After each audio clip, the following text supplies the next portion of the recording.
Welcome to another exciting edition of Travel Guide. If you are new here, consider subscribing. Today we will be visiting the Metropolitan Museum of Art. Has a little of everything the world has created across time and space related to art, visual history, and storytelling, architecture, and design. The Egyptian collection is breathtaking. It is probably the biggest collection of Egyptian artifacts in the world. Some famous works from old masters are worth a visit.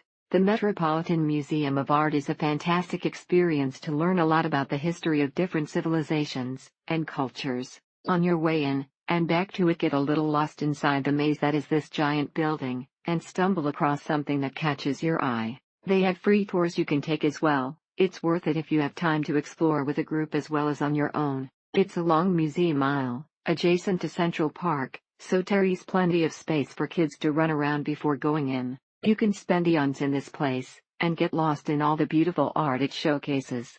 At least 3 full days to see everything, and learn. Amazing experience. If you have small children, follow the red dots on the map, and you will see all the major things.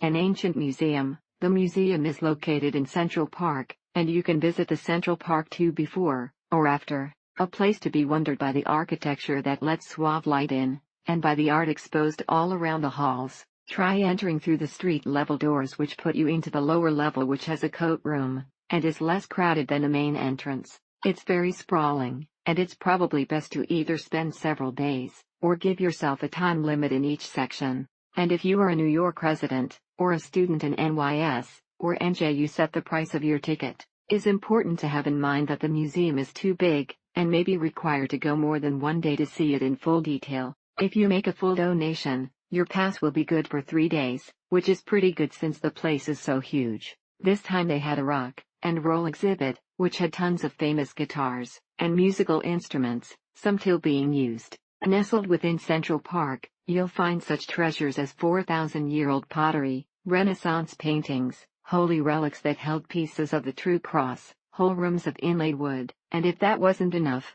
how about an entire temple brought over stone by stone from Egypt?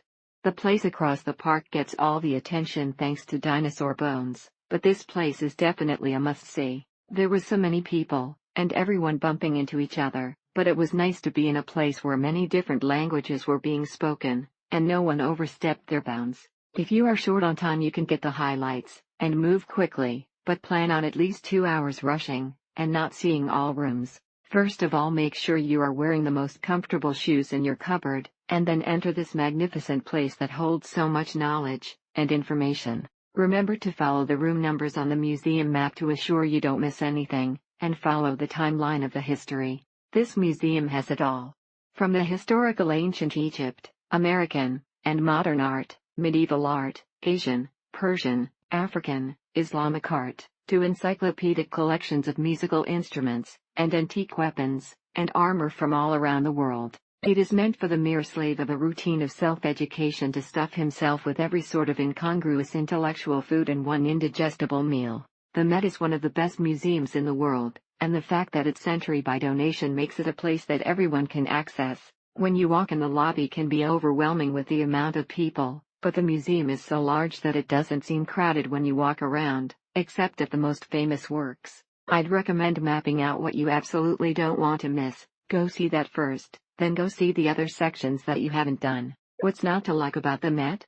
You could spend days admiring the art here. Crowded on the weekends, but it still doesn't feel too bad. Everything is laid out pretty well, and you don't miss any exhibit even on a busy day. The restrooms are always clean, the cafes are quick, and not too expensive, to take many breaks to try and cover the grand expanse of the Met. Don't miss the rooftop during the summer months. The girls love it.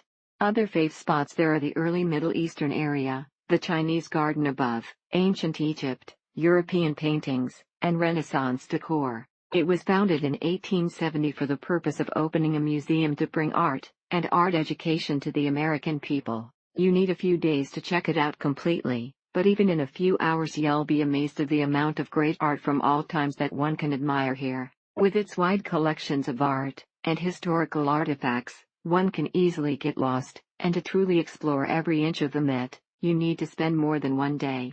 Fantastic collection from ancient Egyptian to modern, with everything in between from medieval to neoclassical to Dutch masters to impressionists. Thank you for watching. Do not forget to subscribe, and leave your comments below.